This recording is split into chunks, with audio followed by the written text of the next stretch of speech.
L'édition du Bonjour, bienvenue. Merci à vous de nous suivre sur France 24 et France Info. Voici les titres. À la une, les réunions de préparation s'enchaînent avant le sommet Trump-Poutine. Ce mardi, les chefs de la diplomatie des deux pays se sont entretenus. Les deux parties ont confirmé leur engagement à faire de cet événement un succès, selon un des porte-paroles.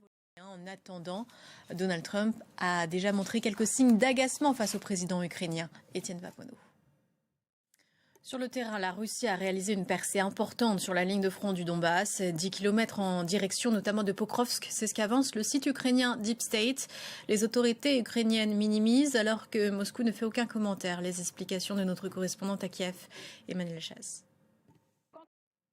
À Gaza, la situation humanitaire reste terrible. La crise atteint des niveaux inimaginables. C'est la qualification employée par les ministres des Affaires étrangères de 24 pays dans un communiqué commun. En Israël, le bras de fer au sommet de l'armée prend de l'ampleur. Le chef d'état-major a été rappelé aux ordres par le ministre de la Défense au sujet de la nomination de hauts gradés. En Europe, l'alerte rouge canicule perdure. En France, en Espagne, au Portugal, cet épisode de chaleur va durer probablement jusqu'à lundi.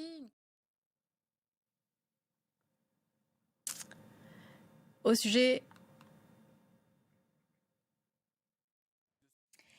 de la Nouvelle-Calédonie, on apprend cette nuit que les indépendantistes du FLNKS rejettent l'accord de Bougival signé début juillet avec l'État et les non-indépendantistes.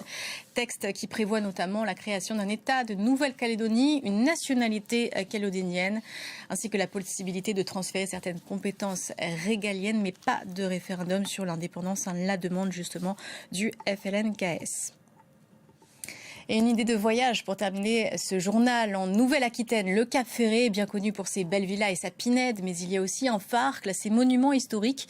Pour améliorer la visite des touristes, il est maintenant possible de le visiter à la tombée de la nuit, au moment où les températures redescendent. C'est un reportage de Franck Grasso pour France 2.